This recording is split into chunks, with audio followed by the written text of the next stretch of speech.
If your child has CTNNB1 syndrome, you may have noticed behaviors that look like autism or ADHD.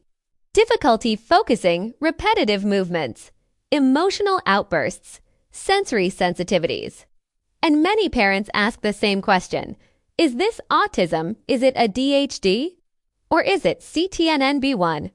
The answer is more complex, and understanding it can completely change how you support your child. CTNNB1 syndrome is caused by a change in the CTNNB1 gene. This gene controls a protein called beta-catenin. Beta-catenin plays a critical role in brain development, especially in areas responsible for movement control, emotional regulation, attention, sensory processing, learning, and behavior. When this protein doesn't function normally, the brain's communication pathways develop differently. This doesn't mean the brain can't learn. It means the signals are less efficient, less coordinated, and sometimes delayed. This directly affects behavior. Many children with CTNNB1 appear to have ADHD-like traits, including short attention span, easily distracted, difficulty sitting still, impulsive reactions. But the cause is neurological fatigue, not behavioral choice. Their brain uses more energy to process information. So what looks like not paying attention is often the brain becoming overloaded. Their nervous system reaches its limit faster. This is regulation difficulty, not disobedience. Some children with CTNNB1 also show behaviors commonly associated with autism, such as repetitive movements, hand flapping, sensory sensitivities, avoiding eye contact, difficulty with communication. This happens because CTNNB1 affects sensory integration pathways.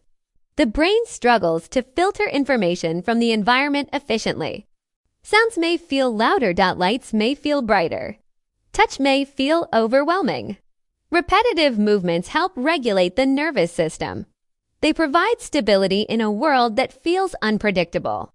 This is called self-regulation. Here's the most important thing parents need to understand.